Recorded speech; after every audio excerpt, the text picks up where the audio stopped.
শোনো শোনো ভক্তগণ, শোনো দিয়া মন, কলির করো নাশ যদি করতে চাও, তাহলে ছেড়ো না মধুর নাম। এ বদনে বলবে নাম, কেন কলিজীবের নাম ছাড়া গতি নেই। দণ্ডবত প্রণাম করেছেন, দণ্ডবত প্রণাম করেছেন। প্রভু রঘুনাথ এসেছে। রঘুনাথ? কোন রঘুনাথ? কে রঘুনাথ? তাকে তো আমি চিনি না। না প্রভু, আপনি চেনেন? সে কে জানেন? আর সে কে? ওই যে আদি সপ্তক নামে জমিদার বংশের ছেলে হিরণ্য দাস, গোবর্ধন দাসের একমাত্র সন্তান রঘুনাথ। ও রঘুনাথ, এসো এসো রঘুনাথ, আমার কাছে এসো। প্রভু কাছে ডেকে, এই কে আছিস? একটু প্রসাদ নিয়ে আয়, একটু প্রসাদ দে, আমার রঘুনাথ এসেছে, একটু প্রসাদ দে, প্রসাদ দে। প্রত্যেকটা দিন প্রভু কীর্তনে রত হতেন। রঘুনাথকে কাছে বসিয়ে প্রসাদ পাওয়াতেন। আমার গৌরের এত কৃপা। 10 দিন কেটে যাবার পর, 10টা দিন যখন কেটে গেছে, 10 দিন পর 11 দিনের দিন প্রভু উঠে দাঁড়িয়েছে। হরে কৃষ্ণ, বিদায় নবদ্বীপ, বিদায় নবদ্বীপবাসী, আমাকে এবার বিদায় দাও, আমি বৃন্দাবনে যাব। রঘুনাথ অমনি সম্মুখে দাঁড়িয়েছে। প্রভু আপনি একা যাবেন, আমাকে সঙ্গে নিয়ে যাবেন? না না, একই বলছো রঘুনাথ, এখনো তোমার সময় হয়নি, এখনো তোমার সময় হয়নি। না প্রভু, আমাকে বৃন্দাবনে নিয়ে চলুন। ঘরে ফিরে যাও রঘুনাথ, না হয়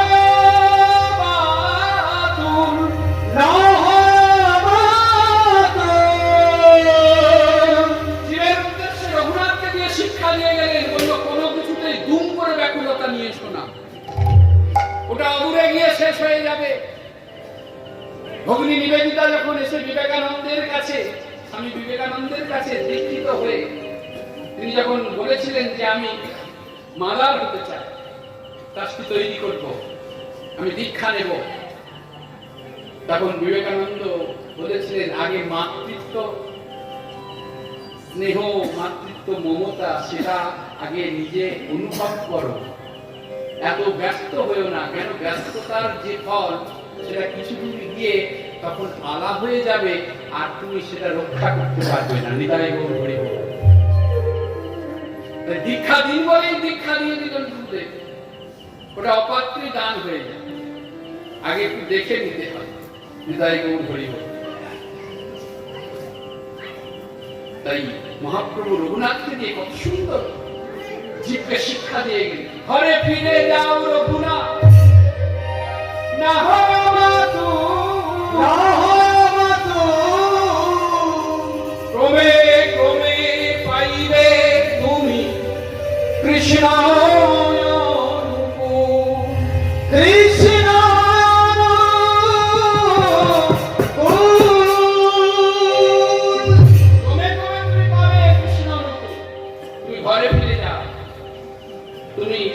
আরেকটা কথা বলি শোনো, মর্কট বৈরাগ্য না করিও। কত সুন্দর সুন্দর শিক্ষা দিয়ে গেছে। মর্কট বৈরাগ্য না করিও, লোকে দেখাইয়া, লোকে দেখাইয়া, ঘরে গিয়া করো কৃষ্ণ নাম, করো ভক্ত সেবা, করো পিতা মাতার সেবা, অনাসক্ত হইয়া, অনাসক্ত হইয়া। এই যে কথাটি বললাম, এই কথাটি কি মানে বুঝতে পারা গেছে? বলছে যে ঘরে ফিরে যাও রঘুনাথ, না হয়েও বাতুল, চঞ্চল হয়েও না, ক্রমে ক্রমে পাইবে কৃষ্ণ অনুকূল। অনুকূল কৃষ্ণের সান্নিধ্যে তুমি পৌঁছাবে। মর্কট বৈরাগ্য না করিও লোক দেখাইয়া, লোক দেখিয়ে কোনো কিছু ভজন করতে যেও না। তুমি সাধু সেবাই বলো, বৈষ্ণব সেবা করো, তোমার বাবা জমিদার, তার জমি জায়গা দেখাশোনা করো, অর্থ নিয়ে নাড়াঘাটা করো, বাবা মায়ের সেবা করো, কিন্তু অনাসক্ত হইয়া, অনাসক্ত মানে কোনো কিছুর প্রতি তোমার আসক্তি থাকবে না। নিতাই গৌর হরি, সবই থাকবে কিন্তু আসক্তি থাকবে না। এই কথা উপদেশ দিয়ে গৌর হরি বিদায় নিলেন। কি করবেন? মন খারাপ, ঘরে তো ফিরতেই হবে, প্রভু আদেশ করেছে, যথাজ্ঞা প্রভু, আপনারই আদেশ, আমার সিদ্ধান্ত, ঘরে ফিরতে হবে। তলিতে চেপেছে, তলি বেয়ে বেয়ে যাচ্ছে মাঝি, ঘরে ফিরবে, আর ওই মাঝির প্রতিধ্বনি যেন আকাশ বাতাস মুখরিত হয়ে উঠল। এই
জগৎ জগত জোড়া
এই বীরভূম জেলায় একটি খুব পবিত্র স্থান আছে।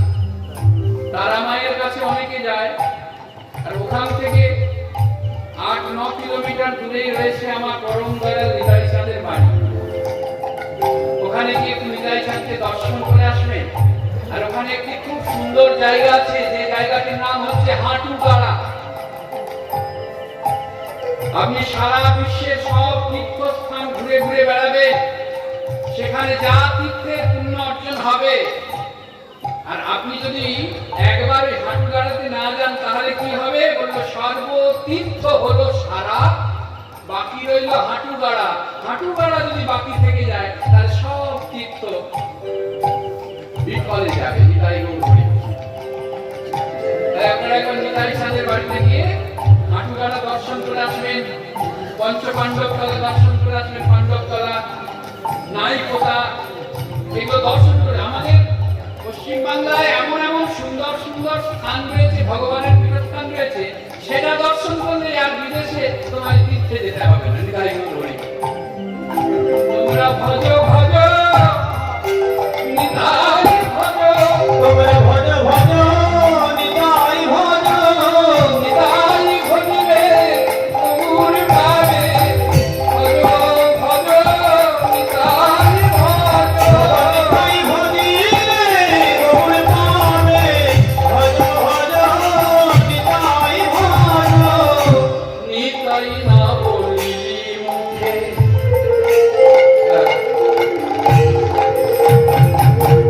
এমন প্রেম দাদা, এমন করুণার ঠাকুর, এমন দয়ার ঠাকুর, যে নাম নিতে চায়নি তাকে জড়িয়ে ধরেছে। নাম নাও ভাই,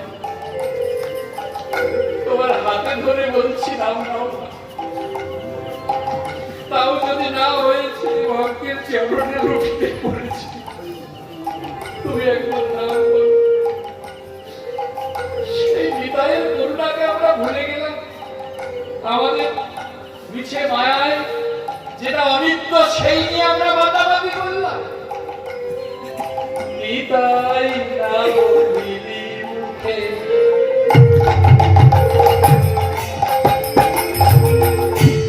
রহিলে সংসার সুখে, একবারে নিতাই না বলিলি মুখে, রহিলি সংসার সুখে।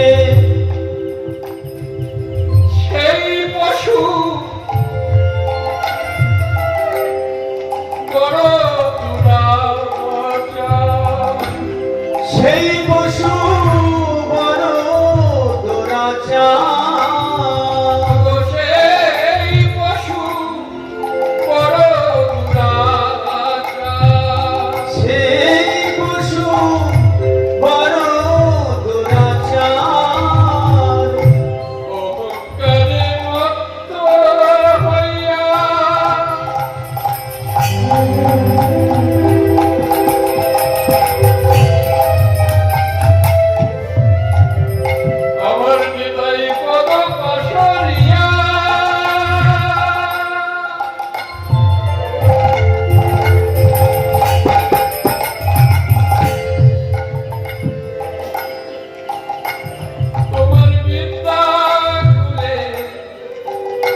তবে করুণের নিতাইয়ের করুণা হবে।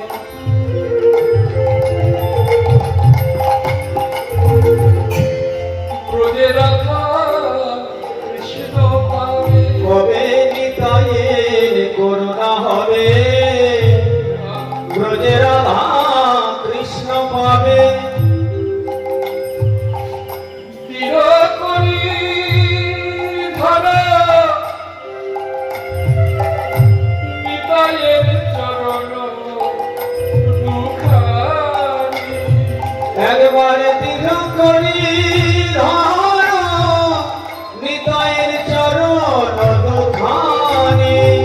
নিতাইয়ের পদসত্য সত্য আর সেবা করি, সেবা করি, ধরো ধরো নিতাইয়ের চরণ দুখানি, চরণ দুখানি। নরোত্তম বড় দুঃখী, বড় দুঃখী, নিতাই মনে করো সুখী, বড় সুখী। রেখো রাঙা চরণের পাশ। রেখো চরণের পাশ। বৈষ্ণব ঠাকুর, বৈষ্ণব ঠাকুর, সেই দয়াল চাঁদের দেখা আমি কোথায় পাবো? বললো সে কি তুমি জানো না আমি তো সেখানেই যাচ্ছি। সেখানেই যাচ্ছে? হ্যাঁ, সেই স্থান হলো ওই যে পানিহাটি গঙ্গার তীরে চাঁদের হাট বসেছে গো, সেখানে নিতাই চাঁদ সবাইকে করুণা করছে। আর একটু করুণা পাওয়ার জন্য, একটু করুণা ভিক্ষার জন্য আমি তো সেখানেই যাচ্ছি। ঠাকুর আমাকে নিয়ে চলবে, আমি যেতে চাই সেই চাঁদের কাছে, আমি সেই চরণ পেতে চাই যে চরণ না পেলে গৌর চরণ পাওয়া যায় না। আমায় নিয়ে চলো কর্তা, কর্তা, এমন করে পাগলামি করো না কর্তা, ডাকাত পড়বে যে তরিতে। তরি পারে নিয়ে চলো। ধীরে ধীরে তরি এগিয়ে চললো, পানিহাটি গঙ্গার তীরে গিয়ে তরি ঠেকলো। সত্যি অগণিত ভক্তের ভিড়ে নিতাই চাঁদ বসে আছে। রঘুনাথ নয়নের বাড়ি ফেলতে ফেলতে পাগলের মতো ছুটতে ছুটতে সেই চাঁদের দর্শনের জন্য গিয়ে কি কি আছে সরো সরো সরো, সরো দেখি, একটু সরো দেখি। এই তো সবাইকে সরিয়ে গিয়ে সম্মুখে দাঁড়িয়ে দেখছে। কি অপূর্ব, এ কি দেখছি আমি? এই কি সেই না সেই বসে আছে কত লম্বা, যদি দাঁড়িয়ে পড়ে তাহলে কত লম্বা গো। রঘুনাথকে সকলে চিনতে পারলে তো জমিদারের ছেলে এখানে এসেছে, কি ব্যাপার? হঠাৎ করে নিতাই চাঁদ কোথাও কিছু নেই, চিৎকার করলো, চোর চোর, ওকে ধরো, ওকে ধরো। নিকটে নাই সজরা, থাকো দূরে দূরে। নিকটে নাই সজরা, থাকো দূরে দূরে। নিকটে নাই সজরা।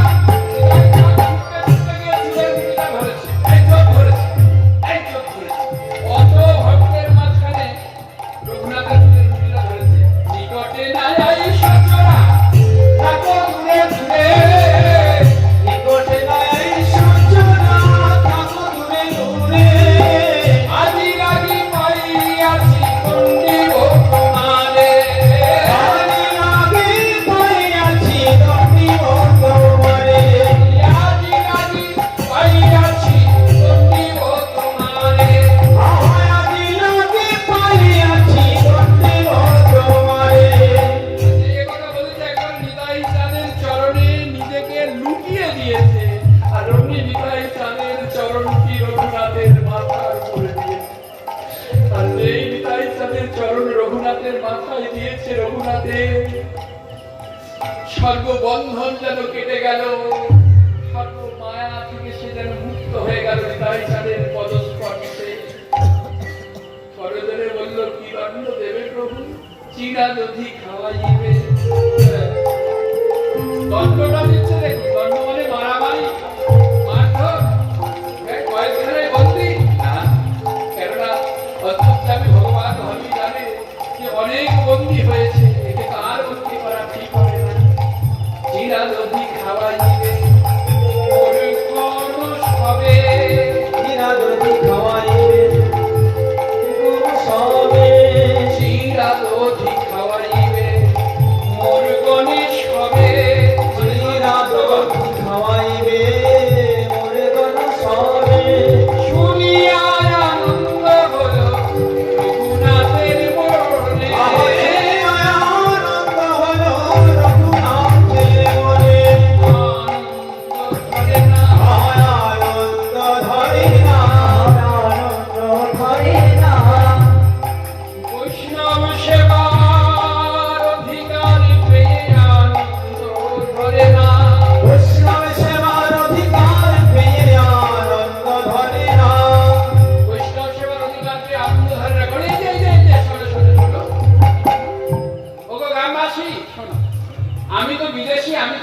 আমরাও কিছু চিনি না, তাই তোমাদের কাছে নিবেদন, তোমরা এক কাজ করো, যেখান থেকে যা পাবে চিরা, দধি, চিনি, কলা, সন্দেশ তোমরা নিয়ে এসো, যত অর্থ লাগবে আমি দেব। গ্রামের মানুষ কথা শুনে সব ছড়িয়ে পড়লেন। চারদিক থেকে অনেক অনেক চিরা, দই, দুধ, চিনি, কলা নিয়ে এলেন। কি বলবো বাবা, সেদিন এত অগণিত ভক্ত হয়েছিল যে দাঁড়ানোর জায়গা ছিল না। কোন কোন ভক্ত কোমর পর্যন্ত গঙ্গার জলে, আবার কোন ভক্ত একবারে গলা পর্যন্ত গঙ্গার জলে দাঁড়িয়ে ওই প্রসাদ পাওয়ার বাসনা করেছিল। নিতাই গৌর হরি বল। আজও সেই উৎসব হয়, যে উৎসবটার নাম হচ্ছে দণ্ড মহোৎসব, যেটা আষাঢ় মাসের শুক্লা তৃতীয়াতে হয়। দণ্ড মহোৎসব যদি আপনাদের মনের মধ্যে একটু ইচ্ছা জাগে, একবার অন্তত গিয়ে দর্শন করে আসবে। সেদিন দেখে মনে হয়েছিল যেন ভগবান শ্রীকৃষ্ণচন্দ্রের সখাদেরকে নিয়ে বনভোজন লীলা হচ্ছে সেই পানিহাটিতে। সেই স্থান আজও বর্তমান, আজও সেই প্রসাদ বিতরণ হয় প্রত্যেক বৎসর। মনের আনন্দে মহোৎসব হলো, ভক্ত প্রসাদ পেল, সারা রাত কীর্তনে কেটে গেল। প্রভাত কালে রঘুনাথ এলো গৃহে ফিরে, কর্ম করতে লাগলো। গৌরাঙ্গ মহাপ্রভুর কথা মতো বাবার জমি জায়গার হিসাবপত্র রাখতে লাগলেন। বাবাদের মনে আনন্দ, আহা, এই না হলে জমিদারের ছেলে, তারা নয় হিসাব রাখবি, শাসন করবি, তা নয় গো কোথায় কৃষ্ণ কৃষ্ণ করে ঘুরে বেড়াচ্ছে। এসবকে আমাদের সাজে করিব। তা পরের ভালো তো অনেকেই দেখতে পারে না। আপনি ভালো হতে চাইলে কি হবে, পরের ভালো অনেকে দেখতে পারে না। যেমন একজন মানে জেলে জাল ফেলতে গিয়েছে পুকুরে, তো জাল ফেলতে গিয়ে দেখছে জালে মাছ উঠছে না। তা খুব কষ্টে, ওই মাছ না পেলে তো সংসার চলবে না। তা শেষ খিয়া দিয়ে সন্ধ্যা হয়ে যাচ্ছে, ঘরে ফিরবো। তা শেষ খিয়া দিয়ে যখন ফিরবে, শেষ খিয়াটা দিয়েছে আর ওই জালের মধ্যে একটা পাথর উঠে এসেছে। জালের মধ্যে পাথর উঠে এসেছে, তা দেখছে পাথরটিকে দেখে একটু অন্যরকম লাগছে। যা বাবা, এটা আবার কি হলো? পাথরটিকে জাল থেকে ছাড়িয়ে দিয়ে ফেলতে যাচ্ছে, পাথর বলে উঠলো, রে আমাকে ফেলে দিস না ভুল করে। সে পাথর কথা বলছে, সে তো সামান্য পাথর নয়। বলো তাহলে, বলো আমাকে নিয়ে গিয়ে গৃহে রাখ, আর আমার কাছে যা চাইবি আমি তাই তোকে দেবো। তোমার তাই নাকি? তাহলে তো আমার অভাব অভিযোগ সব মিটে যাবে। তো মিটবে তো বটেই। তাহলে শোন, তোর যদি এক হয়, গ্রামের লোকের কিন্তু দুই হবে। নিতাই গৌর হরি বল। মানে তুই 1000 চাইলে তুই 1000 পাবি, গ্রামের লোক কিন্তু 2000 করে পাবে। কিন্তু সেই জেলে ছিল এতই মানে বদমেজাজি, সে পরের ভালো দেখতে পারত না। মনে মনে চিন্তা করলো, আমার 1 হবে আর গ্রামের লোকের 2 হবে। মনে মনে রেখে দিলেন, পাথরকে নিয়ে আর কিছু চায় না। কেন না? পরের ভালো দেখতে পারে না। হরিব পাথরের কাছে কিছু চায় না, তুলসী মঞ্চের কাছে রেখে দিয়েছে। তার স্ত্রী নিত্যদিন ধূপ ধুনো সেখানে দিচ্ছে, প্রদীপ দিচ্ছে। পাথর যেমন থাকে খুশি তোলা যাচ্ছে। তা হঠাৎ করে জেলে এখন মাছ ধরতে গিয়ে ফিরতে দেরি করছে। এদিকে না এলে তো উনান জ্বলবে না, ব্যঞ্জন হবে না, সেবা হবে না। তো স্নান করে তুলসী মঞ্চের কাছে ধূপ দিতে গিয়ে হাঁটু গেড়ে বসে বলছে, প্রভু তোমার কি চোখ নেই? আমাদের এত অভাব, তুমি কি পারো না আমাদের এই অভাব মেটাতে, আমাদের একটা সুন্দর বাড়ি করে দিতে? এই বাড়িতে বড় কষ্ট হয়। বলতে বলতে একটা একতলা সুন্দর বাড়ি হয়ে গেছে। নিতাই গৌর হরি বল। আর যেই একতলা বাড়ি হয়েছে, গ্রামের লোকের সব 2 তলা করে বাড়ি হয়ে গেছে। জয় জয় শ্রীরাম। জেলে যখন ফিরছে, সে তখন নিজের গ্রাম চিনতে পারছে না। বলছে, যাবো আমি ভুল গ্রামে ঢুকে গেলাম না। কি ভুল গ্রামে ঢুকে গেলাম নাকি? না, ওই তো মাথায়, ওই তো লগ্না, সন্তোষ, ওই তো রাম, নিত্যা, মলা, সবাই তো রয়েছে। এটাই আমার গ্রাম বটে। গোপালকেও দেখতে পাচ্ছি, হ্যাঁ ঠিক, তাহলে এটাই তো আমার গ্রাম। এবার আনন্দে ছুটতে ছুটতে যাচ্ছে যে আমারও দোতলা হয়েছে, হৃদয় গৌর হরি গৌর। আর গিয়ে দেখছে যে না, গ্রামের সবার দোতলা রোড হয়েছে একদম। সে বুঝতে পেরে গেছে নিশ্চয় একটা গন্ডগোল হয়েছে। হ্যাঁ গো, তুমি কি কাউকে কিছু বলেছো? বললো না, আমি কাউকে কিছু বলিনি তো। ওই তুলসী তলায় গিয়ে ধূপ দিয়ে ঠাকুরকে বলতে দেখি না আমাদের একটা সুন্দর বাড়ি হয়ে গেছে। বুঝতে পেরেছে, মনে মনে চিন্তা করলো তাহলে যা চাইবো তাই যদি আমার হয় আর গ্রামের লোকের যদি ডবল হয়, বেশ তাই হোক আজকে। তা তুলসী তলায় গিয়ে প্রধান্বিত হয়ে বলছে, প্রভু যদি তোমার কাছে যা চাইবো তাই পাওয়া যায়, আর সেটা যদি আমার এক হয় আর গ্রামের লোকের যদি দুই হয়, তাহলে এই মুহূর্তে তুমি আমার একটা চোখ কানা করে দাও। বিদায় গৌর হরি বল। পরের ভালো দেখতে পারে না যারা, তার যদি একটা চোখ কানা হয়, গ্রামের লোকের কটা হবে? গ্রামের লোকের তো দুটো চোখই কানা হয়ে যাবে। একাই এক চোখে তো রাজত্ব তো করা যাবে। বিদায় গৌর হরি বল। তারা তো দেখতেই পাবে না, এমন পরের ভালো দেখতে পারে না। অনেকেই আছে জমিদারদের এই সুখ আর সহ্য হলো না, নবাবের কাছে গিয়ে খবর দিয়েছিল যে নবাব তোমাকে ঠকাচ্ছে। ওদের বহু টাকা উপার্জন হয়, কিন্তু ওই সামান্য 12 লক্ষ টাকা দিচ্ছে, তোমাদের ঠকাচ্ছে। এত বড় স্পর্ধা। লোকজন পাঠিয়ে দিল, যাও ওদেরকে ধরে নিয়ে এসো, বন্দি করে নিয়ে এসো। লোকজন আসছে, খবর পেয়ে কাঁপছে। রঘুনাথ বলছে, কি বাবা কেন কাঁপছো, ভয় কিসে? বলে ওই নবাবের লোকজন আসছে, আমাদের যদি বন্দি করে নিয়ে যায়। বলছে, বাবা তোমরা পালিয়ে যাও। ওরা তো সামনে থেকে আসছে, কোথায় পালাবো? বললো, কেন? নিত্যবার নিত্যদিন আমি যেখান দিয়ে পালিয়ে যেতাম, বিদায় গৌর হরি বল। ও যে দরজা দিয়ে পালিয়ে যেত প্রহরী থাকতে। রঘুনাথ পালাতো কিসের জন্য? ইষ্ট দর্শনের জন্য, ঈশ্বর সেবার জন্য। আর জমিদারের যে হিরণ্যদাস আর গোবর্ধন দাস, এরা পালিয়ে গেল সেই পথ দিয়ে নিজেদের প্রাণ বাঁচানোর জন্য। পালানোটা একই পথ, কিন্তু উদ্দেশ্যটা আলাদা আলাদা। ধরে নিয়ে গেল জমিদারের সেই সন্তানকে, রঘুনাথকে, নবাবের লোকেরা। আপনারা যদি কখনো গৌড়ে যান, এখনো সেই রঘুনাথকে যেখানে নিয়ে গিয়ে বন্দী করে রেখেছিল, সেই স্থানটি অক্ষত আছে, দর্শন করে আসবেন। নিতাই গৌর হরি বল, হরে কৃষ্ণ। সেখান থেকে নবাবের কাছে জয়ী হয়ে, কেননা ঈশ্বর প্রদত্ত সন্তান, হ্যাঁ, বুদ্ধির তো কম নেই, তাই সেই বুদ্ধি দিয়ে জয়ী হয়ে ফিরে এলো। নবাব বললো, বেশ তোমরা যা দাও তাই দিও, যাও যাও, তোমাদের কাছে নতুন করে আর কিছু চাইবো না। কেন না, সম্পর্কটা ভাই ভাই করে দিয়েছিল।